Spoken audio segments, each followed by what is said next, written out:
Selamat pagi, kita akan mendengarkan renungan firman Tuhan pada pagi ini. Sebelumnya mari kita berdoa. Bapa di sorga, urapi hambamu dengan kuasa Roh Kudus-Mu supaya boleh menyampaikan kebenaran firman Tuhan. Ampuni dosa kami, dalam nama Yesus Juru Selamat kami. Amin. Baik, judul pelajaran firman Tuhan pada saat ini yaitu tidak dimarahi. Tidak dimarahi. Ayat renungannya terdapat dalam 1 Samuel 3 ayat 13. Firman Tuhan demikian, sebab telah kuberitahukan kepadanya bahwa aku akan menghukum keluarganya untuk selamanya karena dosa yang telah diketahuinya, yakni bahwa anak-anaknya telah menghujat Allah, tetapi ia tidak memarahi mereka. 1 Samuel 3 ayat 13. Saudaraku yang kekasih, ini menceritakan tentang seorang imam yang namanya Imam Eli.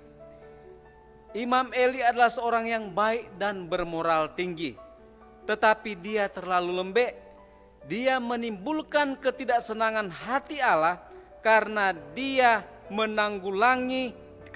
tidak menanggulangi titik-titik lemah dalam tabiatnya. Dia tidak mau menyakiti perasaan orang lain dan tidak mempunyai kekuatan moral untuk menemplak dosa. Nabi Imam Eli, dia cinta akan kemurnian dan kebenaran, tetapi tidak mempunyai kuasa moral untuk menekan kejahatan. Dia cinta akan kedamaian dan keserasian, sehingga dia semakin lama tidak peka terhadap kekotoran jiwa dan kejahatan. Saudaraku yang kasih, seorang Imam Eli, dia sangat lemah lembut. Dia pengasih dan baik hati dan benar-benar senang dalam tugas melayani Allah. Dan senang melihat kemajuan pekerjaannya.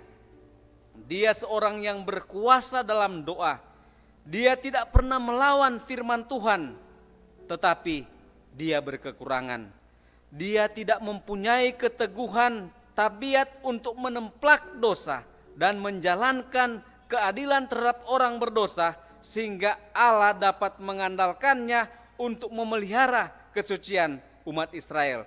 Dia tidak menambahkan kepada imannya keberanian dan kuasa untuk mengatakan tidak pada waktunya dan pada tempatnya.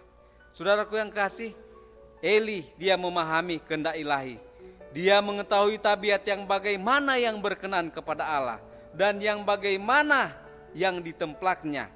Namun dia membiarkan anak-anaknya bertumbuh dengan nafsu yang tidak dikekang, dengan selera yang jahat dan moral yang bejat.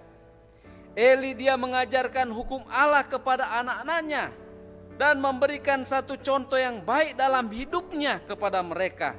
Tetapi bukanlah ini saja tugas keseluruhan. Allah menghendakinya baik sebagai imam atau sebagai ayah untuk melarang mereka jangan mengikuti jalannya sendiri. Dia gagal melakukan hal ini. Saudaraku yang kasih, bagi kita sebagai orang-orang tua, nasihat ini juga diberikan. Mereka yang mempunyai keberanian yang terlalu sedikit untuk menegur kesalahan, atau yang karena merasa malas atau kurang peduli, tidak berusaha dengan sekuat tenaga untuk memurnikan keluarga atau sidang Allah, akan mempertanggungjawabkan kejahatan yang diakibatkan kelengahan mereka.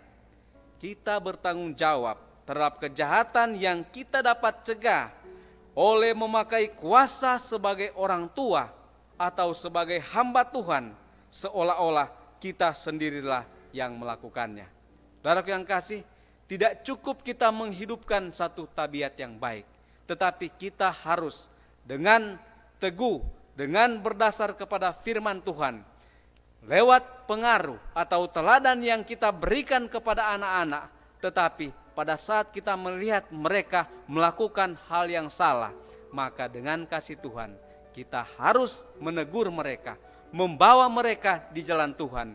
Dengan demikian, maka pengalaman daripada Imam Eli tidak terjadi kepada kita sebagai orang-orang tua.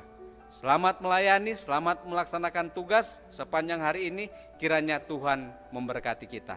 Amin.